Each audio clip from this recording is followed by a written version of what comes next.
بحرین کے کسی گاؤں میں ہو رہا ہے اور بیچ کا کوئی گاؤں آپ کو ایکسپلین کرنے کے لیے نہیں ملا, تو یہ تو ہماری دلیل ہے, اس کی علامت ہے کہ واقعی نبی کے دور میں گاؤں میں جمعہ نہیں ہوتا تھا. لیکن لوگوں میں تبھی میں کہتا ہوں مجتہدین کو فالو کرو, مجتہدین کو.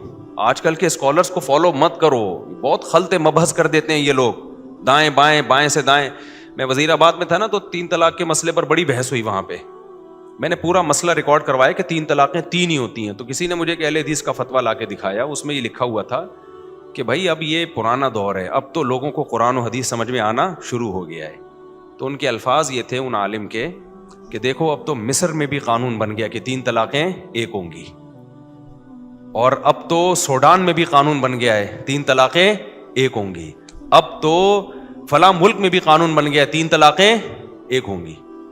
تو وہ بڑے متاثر ہو کہہ رہے ہیں یار مفتی صاحب یہ اتنے بڑے بڑے ملک 3 طلاق کو ان کی عدالتیں ایک کر رہی ہیں, پرانا قانون ختم کر کے نا 3 طلاق 3 والا ختم کر کے ایک پہ لا رہی ہیں, تو یہ سارے بیوقوف تو نہیں ہیں.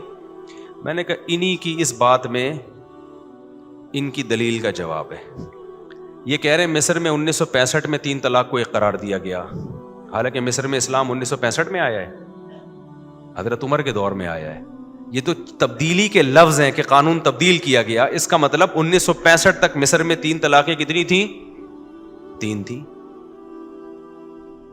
یعنی 1300 سال تک عدالتوں میں یہ حکم رہا ہے 3 ہوں گی. 1300 سال کے بعد والا مصر اچھا ہے, 1300 سال تک مصر کے علماء عدالتیں گھاس کھا رہی تھی بیٹھ کے. یعنی جس پہ لوگ سبحان اللہ کہہ رہے تھے نا اس فتوے پر, یار بڑا زبردست مفتی صاحب نے فتویٰ دے دیا نا, وہ جو اہل حدیث عالم تھے کہ یار مصر نے بھی, یہ پاکستان اور بر صغیر اور انڈیا پاکستان کے یہ دیوبندی وہابڑے یہ لوگ ہیں جو ٹس سے مسنی ہوتے ہیں, اندھے مقلد ہیں, باقی تو براڈ مائنڈڈ حکومتیں ہیں, قرآن و حدیث پر فیصلہ کر رہی ہیں وہ. ابے یہ براڈ مائنڈڈ حکومتیں ہیں, آ جا رہا ہے اسلام یہاں پہ. سوڈان میں آج اسلام آیا ہے, کہہ رہے سوڈان میں بھی 1955 میں کر دیا یا 65 میں کر دیا. میں نے کہا سوڈان میں اسلام کب آیا ہے؟ اس وقت تک تو 3 تھیں, اب جا کے کیا ہو رہی ہیں؟ ایک ہو رہی. یہ خود اس فتوے کے غلط ہونے کی دلیل ہے. کوئی غیر مسلم اسلام قبول کرے گا, بولے گا 1200 سال سے گھاس کھا رہے تھے کیا؟ اب تمہاری سمجھ میں قرآن و حدیث آیا ہے؟ نہیں آئی میرا خیال ہے بات سمجھ میں. 1200 سال سے کیا کھا رہے تھے تمہیں یہ نہیں پتا تھا طلاقیں 3 ہوتی ہیں کہ 1 ہوتی ہے؟ اور ہمیں کہتے ہیں دیوبندی یہ ایسے کرنے, فلانے ایسے کرنے. ابھی ایک اور مولانا صاحب ہیں جنہوں نے میرے خلاف کلپ بنایا تھا نا, انار والا, جو میں نے رجوع کیا تھا, یہ حدیث مجھ سے بیان کرنے میں غلطی ہوگی. انہوں نے پھر 3 طلاق پر بنایا کہ دیوبندی کہتے ہیں 3 کتنی ہوتی ہیں؟ 3 ہوتی ہیں. پھر سعودیہ کے مفتیوں کے حوالے دیے 3 ایک ہوتی ہیں. کس قدر خیانت کر رہے ہو یار آپ.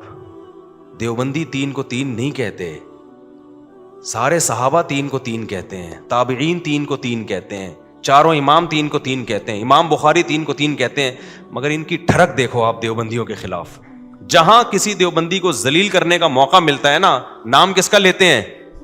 دیوبندی. ایسا کہہ رہا ہوں, نیچے بھی سارے انہی کے مکھنچو اندھے مقلد کہہ رہے ویل ڈن زبردست. دیوبندی 3 کو 3 اس لیے نہیں کہتے کہ وہ دیوبندی ہیں, اس لیے کہتے ہیں کہ عبداللہ بن عباس 3 کو 3 کہتے ہیں, عبداللہ بن مسعود 3 کو 3 کہتے ہیں, حضرت عمر 3 کو 3 کہتے ہیں, حضرت عثمان 3 کو. سارے صحیح سندوں سے ثابت ہیں. ایک سند پر بھی غیر مقلد یا اہل حدیث حضرات اعتراض نہیں کر سکتے اس کی. حضرت علی کو تو کسی نے کہہ دیا کہ ان کی طرف نسبت کر دی کہ آپ نے 3 کو 1 کہا, وہ تو غضبناک ہو گئے. اتنی واضح. امام احمد بن حنبل تو کہتے ہیں جو 3 کو 3 نہ مانے وہ اہل سنت والجماعت میں ہے ہی نہیں. امام بخاری کے استاد ہیں امام احمد بن حنبل. لیکن اپنی ٹھڑک پوری کرنے کے لیے نا چند سعودیہ کے 1-2 مفتیوں کا حوالہ دے دیا, اور جو سعودیہ کے جو بڑے بڑے مفتیان کرام جن کا جو فقہ حنبلی کو فالو کرتے ہیں, امام احمد بن حنبل کی رائے کو فالو کرتے ہیں, وہ سارے ایک طرف. تو چند لوگوں کا جو ان کی رائے کے موافق تھے وہ حوالہ دے کے سارا نزلہ کس پہ گرایا جا رہا ہے؟ دیوبندی ایسا کرتے ہیں, دیوبندی ایسا کرتے ہیں, فلانے ایسا کرتے ہیں. تو لوگوں نے بھی برا بلا کہا ہوا ہے. یہ منجن بک رہا ہے. یہ کیا ہو رہا ہے مارکیٹ میں میرے بھائی؟ بولو, مذہب کے نام پہ فرقہ پرستی کی مخالفت کے نام پہ منجن بک رہا ہے. ٹھیک ہے نا, فرقہ پرستی کی مخالفت کے نام پہ کیا بک رہا ہے؟ منجن. میں ایک دفعہ ٹیلی ویژن چینل میں گیا, انہوں نے کہا کہ دیکھیں قرآن حدیث میں تو 3 طلاقیں ایک ہوتی ہیں, حنفی لوگ کہتے ہیں کہ 3 ہوتی ہیں. میں نے کہا یہ آپ کی غلط بیانی ہے, قرآن حدیث میں بھی 3 ہوتی ہیں. اسی وجہ سے حنفیہ بھی کہتے ہیں کہ 3 کتنی ہوتی ہیں؟ 3. اور اسی وجہ سے شافعی بھی کہتے ہیں کہ 3 کتنی ہوتی ہیں؟ 3. اسی وجہ سے مالکی بھی کہتے ہیں کہ 3 کتنی ہوتی ہیں؟ 3. اسی وجہ سے حنبلی بھی کہتے ہیں کہ 3 کی. سارے چاروں اماموں نے اپنے اپنے طور پہ ریسرچ کی ہے, سب ایک ہی رزلٹ پہ پہنچے ہیں. اب سعودی عرب کی عدالتوں نے بھی 3 کو 1 کر دیا ہے. رپورٹیں آ رہی ہیں, ابھی مستند خبر نہیں ہے, لیکن یہ کب کیا ہے؟ سن 2022 میں یا 21 میں. سعودیہ میں اسلام سن 2021 میں آیا, 22 میں آیا؟ بولو. سعودیہ سے تو اسلام نکلا ہے. سعودیہ کی کورٹ میں سن 2022 تک, یعنی 1444 ہجری چل رہی ہے نا, 45 سوری, تو 1445 سال تقریباً ہجرت کے بعد جب طلاق کے حکام نازل ہوئے, وہ 2-4 سال نکال لیں آپ, اس سے لے کر اب تک 3 کتنی تھیں؟ 3 تھیں. اب جا کے سعودی کورٹ نے کچھ چینجنگ کر کے 3 کو 1 کر دیا. کون سے سعودیہ کو مانو گے؟ 15ویں صدی والے سعودیہ کو, یا جو 1400 سال سے سعودیہ میں اسلام آیا وہ والے مانو گے؟ نہیں آئی میرا خیال ہے بات. تو ہمارے اہل حدیث بڑے خوش ہو رہے ہیں اس پہ کہ یار سعودی کورٹ نے بھی قرآن و سنت کے مطابق فیصلہ کر دیا. آپ خوش نہ ہو, اس سے اسلام کا بیڑا کیا ہو رہا ہے؟ غرق ہو رہا ہے. جب غیر مسلم ہسٹری پڑھے گا نا, وہ کہے گا اتنا بیوی کے حلال حرام کا مسئلہ ہلکا مسئلہ نہیں ہے. ان کے ہاں تو 1400 سال جو پوری دنیا میں خلافت عثمانیہ, بنو عباس کی خلافت, بنو امیہ کی خلافت اور مغل بادشاہوں کی حکومت, جتنی بھی امپائرز رہی ہیں دنیا میں مسلمانوں کی, سعودیہ کی حکومت سعودیہ, یو اے ای کی حکومت, ساری عدالتوں میں 1200-1300 سال تو یہ کورٹ سے فتویٰ جاری ہوا ہے, کورٹ سے فیصلہ, کہ ایک مجلس میں کسی نے 3 دفعہ طلاق کا ورڈ دہرایا تو بیوی ہمیشہ کے لیے کیا ہو گئی؟ حرام.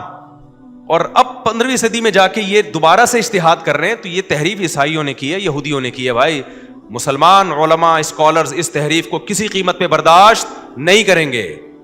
یہ تو وہ تحریف ہیں جو یہود و نصارہ نے اپنی عقل استعمال کر کے کی ہیں اپنے مذہب میں. وہ بھی یہی کہتے تھے. 3 طلاق کو 1 کہنے والے کیوں کہتے ہیں؟ کہتے ہیں 3 طلاق کے بعد عورت کا گھر اجڑتا ہے, ایکچولی وہ حلالے کی طرف جاتی ہے, ایکچولی یہ ہوتا ہے, ہم یہ برداشت نہیں کر سکتے. بھائی آپ کی رائے پر شریعت کا مدار نہیں ہے. ایسے تو ایکچولی کر کے نا یہود و نصارہ نے بھی بڑا بیڑا غرق کیا دین کا. یہود و نصارہ نے تو تحریفیں کی, طلاق کا دروازہ ہی بند کر دیا. انہوں نے کہا ایکچولی جب طلاق ہوتی ہے گھر اجڑتا ہے, لہٰذا سب سے طلاق پہ پابندی لگاؤ. انہوں نے تو پھر 4 شادیوں سے بھی زیادہ ان کے مذہب میں اجازت تھی. انہوں نے کہا ایکچولی جب ایک بیوی کے بعد دوسری آتی ہے, پہلی کو تکلیف ہوتی ہے, پادریوں نے 2 شادیوں پر کیا کر دی؟ پابندی لگا دی. یہ تو اسلام کا حسن ہے کہ یہ تحریف علماء ہونے نہیں دیتے. سمجھتے ہو کہ نہیں سمجھتے ہو؟ علماء یہ تحریف نہیں ہونے دیتے. وہ آواز اٹھاتے, بولتے ہیں ہم نہیں مانیں گے اس تحریف کو. بھائی قرآن آج تھوڑی آیا, صدیوں سے جو آ رہا ہے, اور اسی وجہ سے ہم چاروں اماموں کی اتباع کا حکم دیتے ہیں تاکہ آپ ٹریک سے ہٹیں نہیں. قرآن و سنت کے نام پہ آپ کو کوئی بھی منجن بیچ کے نا ٹریک سے ہٹا دے گا. اس وجہ سے ہم اس کی پابندی کا حکم دیتے ہیں کہ اس کو پکڑ کے رکھو. سمجھتے ہو بات کو؟ میرے موضوع سے ہٹ رہا ہوں میں, لیکن وہ بات چل رہی تھی نا کہ آپ کی مطلب کی دلیل تھوڑی دی جائے گی. دلیل وہ دی جائے گی جو جس کے تصور سے کسی دوسری چیز کا تصور لازم آ رہا ہے. اور کہیں بھی قرآن میں نہیں ہے 3 طلاقیں ہوتی ہیں, کہیں بھی حدیث میں نہیں ہے. یہ مسئلہ میں اس لیے بار بار ریپیٹ کرتا ہوں کہ لوگ آج کل دے رہے ہیں طلاقیں, اور طلاقیں دینے کے بعد پھر وہ باتیں کر رہے ہوتے ہیں, فلاں سے فتویٰ لے آؤ, فلاں سے فتویٰ لے آؤ. زبانوں پہ کنٹرول کرو میرے بھائی. اللہ نے جب کوئی نظام بنائے نا, بہت سوچ سمجھ کے بنایا ہے. انسان کی عقل وہاں تک نہیں پہنچتی جہاں اللہ کا قانون پہنچتا ہے. ہمیں لگ رہا ہوتا ہے کہ 3 طلاقیں دینے سے عورت کا گھر برباد ہو رہا ہے, لیکن اس میں بہت ساری مصلحتیں ہیں جو اسلام چاہتا تھا. ناجائز ہے طلاقیں دینا اکٹھی, لیکن اللہ نے نافذ اس لیے کیا ہے کہ اختیارات اللہ نے مرد کو دیے ہیں طلاق دینے کے, مرد کو دیے. عورت کی جان چھوٹنا اسلام میں مرد سے آسان نہیں ہے. یہ عدالتی خلا ولا تو بکواس ہے, بالکل فضول چیز ہے یہ, اس کی کوئی شرعی حیثیت نہیں ہے. بار بار کہتا ہوں, جج اپنی بیوی کو طلاق دے سکتا ہے, دوسروں کی بیویوں کو طلاق نہیں دے سکتا. فضول چیز ہے بالکل. کچھ دن پہلے ایک بہت بڑے جج سے میری ملاقات ہوئی, میں نے کہا یہ بکواس ہے, یہ فضول ہے, یہ طلاق ولا کے جو آپ لوگ دے رہے ہو نا کورٹ میں بیٹھ کے. بڑے جج تھے, تو تھوڑی سی بحث بھی ہو رہی تھی ان سے میری. وہ کہہ رہے ہیں ایکچولی ہوئی. میں نے کہا ایکچولی نہیں ہوتا. آپ بول دو یہ اسلام نہیں ہے, یہ پاکستان کا قانون ہے, اسلام کا لیبل نہیں لگاؤ, آپ اسلام کا لیبل نہیں لگاؤ. تو یہ کوئی نہیں ہوتا ایکچولی. جس کی بیوی ہے وہی سالہ طلاق دے سکتا ہے, اس کے علاوہ کوئی نہیں دے سکتا. جج وج نہیں دے سکتا طلاق, چند صورتوں کے علاوہ. وہ میں بار بار بتاتا رہتا ہوں. بے تحاشا مار پیٹ, بالکل ہی نان نفقہ بنیادی نہیں دے رہا, نہ رکھ رہا ہے نہ چھوڑ رہا ہے. بعض لوگ شادی کر کے نکل گئے باہر, 4 سال بیوی کو پتہ ہی نہیں ہے, بیوی رابطہ کر رہی ہے بھائی یا تو مجھے رکھو یا چھوڑو, کچھ کرو, کہنے نہ چھوڑوں گا نہ رکھوں گا. یہ سچویشن میں پھر شریعت نے کچھ رائٹس دیے عدالت کو. نارملی یہ بولو نہیں ہوتا. تو خیر اب ایکچولی کر لو گے تو اس میں بھی بہت کچھ ہونا شروع ہو جائے گا. وہ یہی کہتے ہیں کہ ہمارے ہاں بعض مذہبی اسکالرز ایسے ہیں کہ یونائٹڈ نیشن جن اصولوں کو سامنے رکھ کے قانون سازی کرتی ہے نا, وہ ان اصولوں کو سامنے رکھ کر اسلام کے قانون میں تبدیلی کر رہے ہیں کہ دیکھیں ایکچولی اسلام تو ایک وسیع مذہب ہے, اسلام تو چاہتا ہے ایکچولی سب کے ساتھ اچھا ہو, تو ایکچولی اگر ہم عورت کے اختیارات بڑھا دیں تو سوسائٹی میں کیا ہوگا, اس پہ ظلم نہیں ہوگا. بھائی یہ پھر یونائٹڈ نیشن کی تقریریں ہیں, ٹھیک ہے نا. اسلام جو 1400 سال پہلے آیا اور اسلام نے عورت کے فائدے کے لیے قانون بنایا ہے. بعض دفعہ ایک پہ ظلم ہو رہا ہوتا ہے لیکن بہت سی محفوظ ہو رہی ہوتی ہے. سب سے بڑی حکمت یہ کہ جب مرد کو پتا ہوتا ہے نا میں جب تک نہیں چھوڑوں گا جائے گی نہیں, وہ اس کو اپنا سمجھتا ہے, جائیدادیں اس کے نام کرے گا, اس کے لیے پراپرٹی بنائے گا, وراثت کوشش کرے گا. جب پتا ہے کہ کسی بھی وقت مارکیٹ سے یہ کیا ہو سکتی ہے, شارٹ, پھر اس کا گرل فرینڈ بوائے فرینڈ والا رشتہ ہے اور کوئی رشتہ نہیں ہے. پھر اس کبھی بھی جا سکتی ہے تو چھوڑو, ٹائم پاس کرو, زیادہ فری کرانے کی ضرورت نہیں ہے جیسے کہ گورے کرتے ہیں.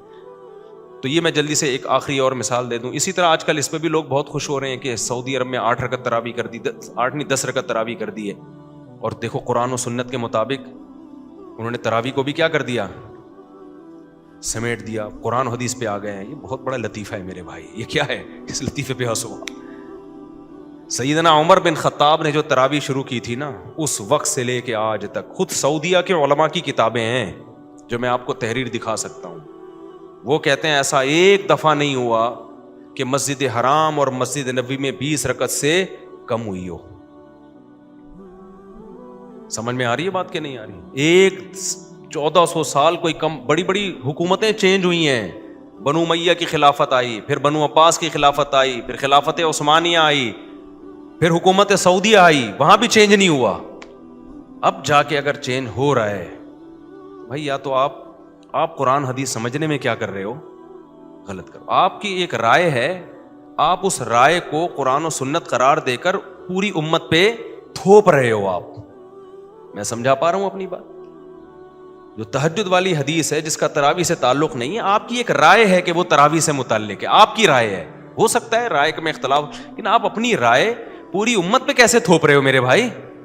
حرمین تو مرکز ہے پوری امت کا, یہاں وہ چلے گا جو پوری امت کا مذہب ہوگا, جو 99% امتیوں کا مذہب ہوگا.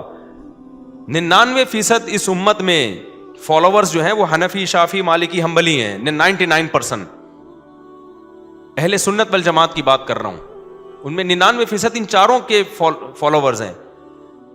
تو آپ وہ 99% کی رائے کا احترام نہیں کر رہے. مرکز میں جو مسلمانوں کا کیا ہے, مرکز ہے, اور چند لوگوں کی رائے آپ نے کیا کر دی, مسلط کر دی. اس سے اسلام کا امیج دنیا میں خراب ہوگا. لوگ کہیں گے یار ان کو ابھی یہی نہیں پتا رمضان میں کتنی رکعتیں با جماعت پڑھنی چاہیے. وہی ان کو قرآن اب سمجھ میں آ رہا ہے. تو اس سے امت ٹوٹے گی, جڑے گی نہیں امت. اس سے اعتراضات پیدا ہوں گے, لوگوں کو اسلاف سے اعتماد ہی ختم ہو جائے گا. اور یہ ہو رہا ہے. خود سعودیہ کے جو اس طرح کے متشدد علماء ہیں نا, جو سلفیت میں متشدد ہیں, میں آپ کو یقینی بات بتاؤں, اندر کی خبر ہے کہ ان میں جو متشدد کی بات کر رہا ہوں, ہر سعودی عالم کی بات نہیں کر رہا, انہوں نے ائمہ اربعہ سے لوگوں کا اعتماد ہٹایا نا, قرآن حدیث کر کے لوگوں کا ان پہ سے اعتماد اٹھ رہا ہے. اب یونیورسٹیوں میں وہاں ماحول یہ بن رہا ہے کہ جب امام احمد بن حنبل کی تقلید فرض نہیں ہے تو بن باز کی تقلید کہاں سے فرض ہو گئی؟ پھر ہماری جو سمجھ میں آئے گا وہ کبھی کسی غامدی صاحب جیسے کسی اسکالر کی کتاب پڑھ رہے ہوتے ہیں. ابھی دیکھو نا, حج کا خطبہ بھی بڑی کوئی متنازع قسم کی شخصیت سے دلوایا گیا سعودی عرب میں. تو اب وہ تو پھر آزادی ہے بھائی. آپ نے خود ایسا ذہن بنا دیا لوگوں کا, لوگ کہہ رہے جب نہیں ہے تو پھر کسی کی بھی نہیں ہے نا, صحیح ہے نا, پھر ان کی کیوں فرض ہے؟ تو اب لوگ کیا ہو جائیں گے, آزاد. اور کل ایسا بھی ہوگا کہ ہو سکتا ہے تراویح ہی غائب ہو جائے مارکیٹ سے, کیونکہ یہ تراویح ہے ہی نہیں. جو غامدی صاحب کی رائے ہے نا, وہ کہتے ہیں یہ تراویح کیا ہے, یہ سرے سے کوئی نماز ہی نہیں ہے. تو نتیجہ ہو سکتا ہے کہ سعودی عرب میں ہم رمضان میں جائیں اور تراویح کی نماز ہی ہمیں نہ ملے وہاں پہ. یہ بھی پاسبل ہے. کہتے ہیں کہاں سے ابھی یہ رائے ابھی تک چلی نہیں ہے, لیکن چل جائے گی مارکیٹ میں. چلنے میں جب آپ ایک دفعہ ہٹ گئے تو پھر میدان کیا ہے, بولو, کھلا میدان ہے.